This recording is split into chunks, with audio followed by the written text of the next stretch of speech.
kuhanin ko yung anak ko at wala silang magagawa. Walang pwedeng gumawa sa akin kay Bol.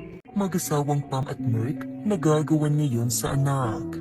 Viral at usap-usapan ngayon ang newest episode ng reality show ng Grace Family na may pamagat na agawan sa anak.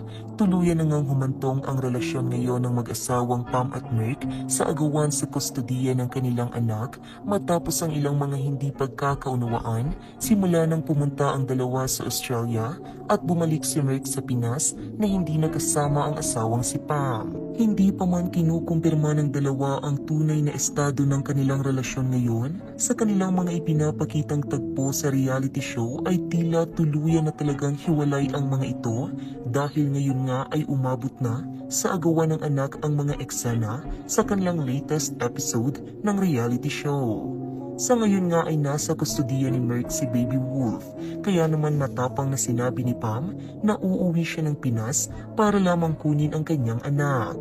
Dagdag naman ni B, best friend nito, na malaki ang kanyang laban na mapunta sa kanya si Wolf dahil nasa saligang batas umano na hanggang 7 years old ay karapatan ng ina na mapa sa kanya ang kustodiya ng bata.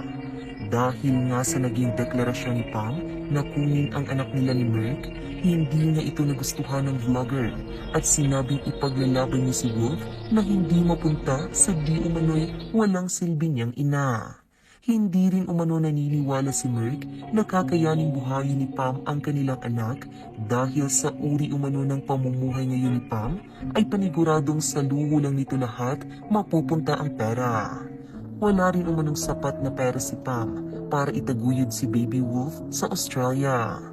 Maging si Makagat ay pinayuhan si Merc na huwag ibibigay ang kanyang anak kay Pam dahil wala umanong mangyayaring maganda sa buhay ni Wolf kung iaasa lang nito ang responsibilidad ng pag-aalaga kay Pam. Halimbawa na lamang daw ang una nitong anak na si Sean na ngayon ay tatay ng bata ang nagtataguyod at hindi si Pam. Dagdag pa ni Makagat na malaki ang laban niya kay Pam dahil kung mapatunayan umano ng batas na walang kakayanang buhayin ni Pam ang bata at si Merc ay mayroon, ay malaki ang posibilidad na sa kanya mapunta ang kustodiya ng bata at hindi kay Pam kahit na siya pa ang ina nito.